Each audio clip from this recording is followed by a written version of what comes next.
Hello everyone, it's Kenny here from the Grown That Way project. So obviously we've been a little bit quiet since we've built the market garden, and that's because we've been really busy and over the next few weeks we are definitely going to be pumping out a lot more of what we're up to, so you can actually see, take inspiration, advice and actually partake in this project.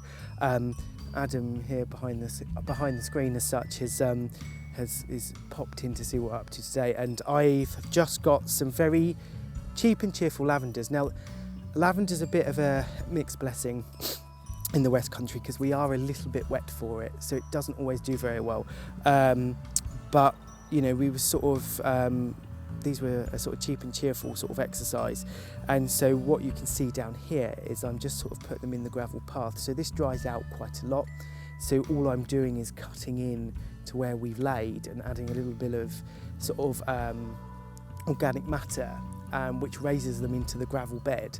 So hopefully they might be able to cope with the winter, and it's a good time of year to put them in now.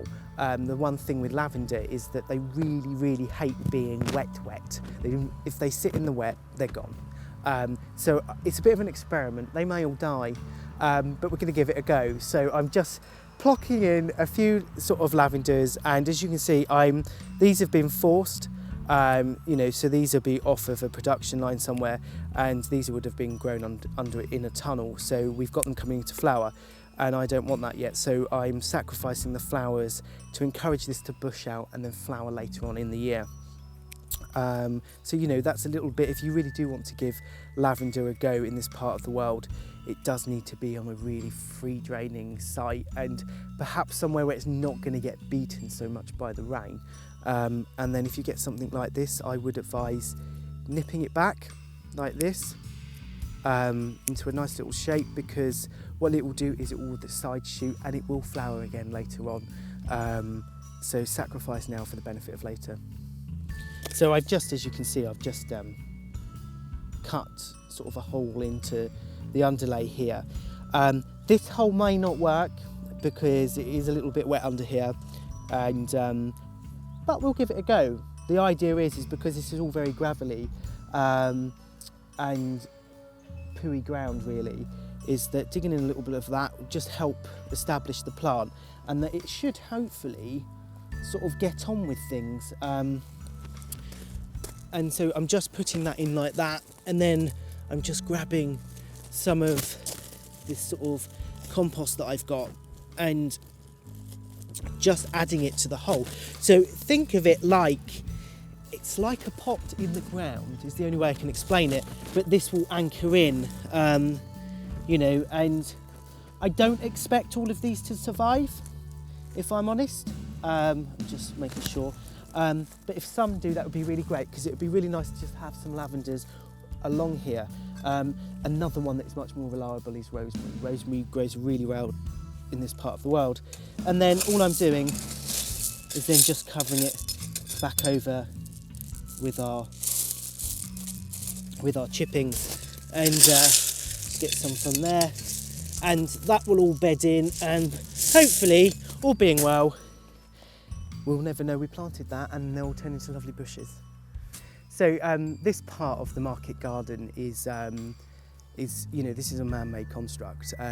This is a water channel, and as you can imagine, as we all know in this part of the world, when it rains, it pours and it flows very quickly. So management through the farm does have to be, you know, that water has to be managed, and we do have slowing ponds and capture ponds. But as you can see, this is one space that we do have to manage the water, and this bank has been created to help manage that. And so this is just, you know, spoil really. And so what we want to do is encourage this space to naturalise itself. And we haven't put anything here, but what we are seeing is foxglove starting to appear. So if you sort of look over here, down here, this is our, you know, the famous foxglove. And as you can see behind me, you know, these bluebells were on this, in small clumps on this section of bank further up, and they are now starting to migrate and seed across, which is fantastic. And you know, we've got dandelions growing in here, we've got docks, we've got violas, which sadly they've sort of all just finished. Last week would have been a better week.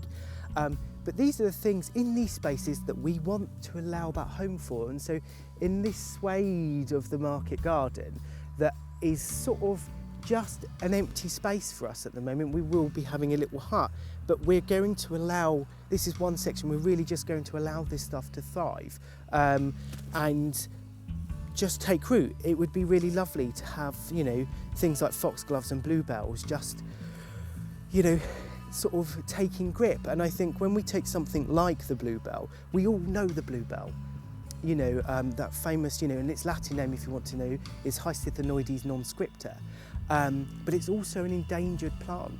You know, this bluebell really only lives here. It's famous to the UK, and it's detracting west and north because especially in the southeast of England, it's becoming very hot, and the destruction of its habitat.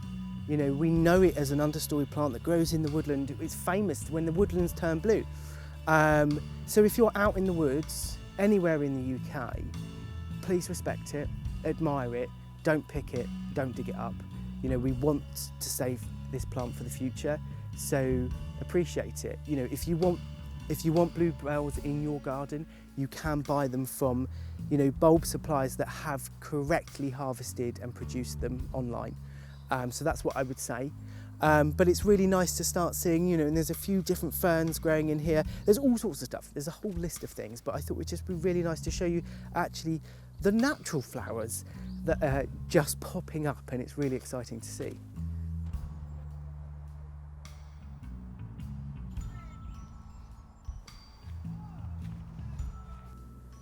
So as many of you would have seen, this is the tunnel that sort of was the one going up in the many videos that we created of when we was building this market garden. And it's one of 4 tunnels that we have on the Merryhue farm. But I really just wanted to show you a few of the things that's going on and growing on, if you want to say. We are running behind on some schedules we have cut because at the time when we was building that we weren't ready for certain things to get growing, but we will have tomatoes, we will have carrots, we will have dahlias, you know, and we're not too behind on any of those things. And you know, I think what we have to be mindful of is we get very keen to sow a lot of stuff early, and it's not always the right way, and they go a bit leggy and they don't do very well. And actually sowing just a tad later, things do play really good catch up. So you know, down here we have got a variety of sweet peas. They have been very slow to get going.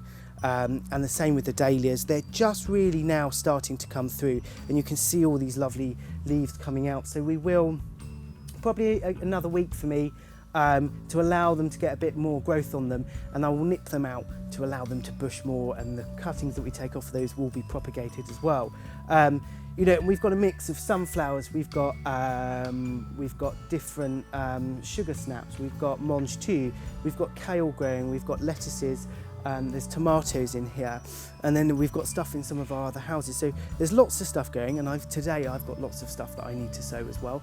You know, different beans and radish and sweet corn and all sorts of lovely things. But I just wanted to give you a bit of an update as we now really start that move forwards within this space and that journey that we're going to create.